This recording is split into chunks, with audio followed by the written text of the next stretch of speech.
बघा काल आपण काय पाहिलं होतं रे, स्वरांचे उच्चार. त्याच्यामध्ये आपण कशाचा पाहिला उच्चार? ए चा पाहिला होता. वॉवेल्स. वॉवेल्स म्हणजे स्वर. आणि 5 स्वर आहेत. किती स्वर आहेत रे? 5 स्वर आहेत. ए, ई, आय, ओ, यू. तर त्यापैकी आपण काय ए चे वेगवेगळे उच्चार पाहिले होते आणि तुम्ही छान वाचन पण केलं होतं. वाचन केलं का? तर आज आपल्याला पुढचा स्वर घ्यायचा आहे. कोणता? ई. कोणता स्वर घ्यायचा आपल्याला? ई. तर ई या स्वराचे बघा ए, ई आणि हा दीर्घ ई असे एवढे उच्चार होतात त्याचे. ई चे उच्चार ए, ई आणि ई. त्याचे पण आपण थोडक्यात शब्द पाहिजे. तर आपण माग 60 दिवस इंग्रजी वाचन उपक्रमामध्ये खूप मोठं घेतलं होतं ते, बरोबर आहे. तर आज आपल्याला फक्त उजळणीसाठी आपण थोड्या शब्दांचा सराव घेणार आहोत. तर चला मग बघू आपण. तर ई चा उच्चार आपल्याला बघा, ई चा उच्चार काय करायचा आपल्याला? ए. ए म्हणजे काय रे? एक मात्रा.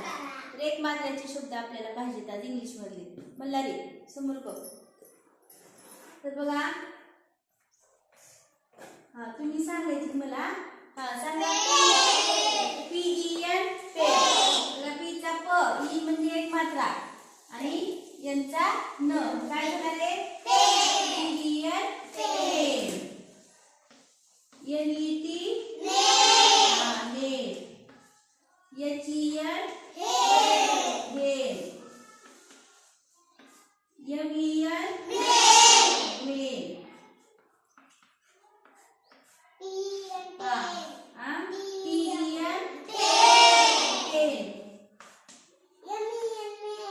मेन झालं की हा परत B E double L bell. नंतर आहे R E D red. T H E N हा W H E N when. W N चा वे आणि ई चा एक मात्रा आणि एन चा काय रे? न वेन. हा परत सांगा आणखी. हा जी ई टी गेट. जी ई टी गेट. हा तर बरेच शब्द असतात ई चे. ई म्हणजे काय घ्यायचं आपल्याला या ठिकाणी? एक मात्रा म्हणजे ए. ई म्हणजे एक मात्रा.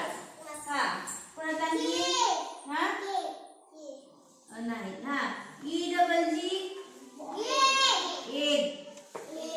E double G egg. E चा काय करायचं आपल्याला? ए घ्यायचा. नंतर आपण ई चा उच्चार घेऊ. ई चा उच्चार काय करायचा आपल्याला? ई. ई चा उच्चार ई.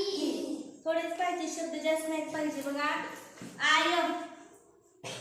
आय एफ काय करणार आहे मग? If. I F if. I T it. I T it. I double L ill. I double L ill. हा L I P lip. L I P lip. हा S I T sit. हा sit. हा K I T N H I M H I M him. हा समजलं का तुम्हाला? बस झाले की. हा के आय टी किट. हा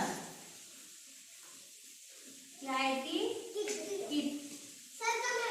हा थांब जरा. लिहू नको लगेच. थांब गडबड करू नको. यानंतर आपल्याला ई चा उच्चार काय पाहिजे रे? ई चा उच्चार दीर्घ ई. एक मात्रा कशाला? ई चा उच्चार हे ई म्हणजे दुसरी वेलांटीचे. इथं बघा काय सांगितलं होतं? B E. बी. बी चा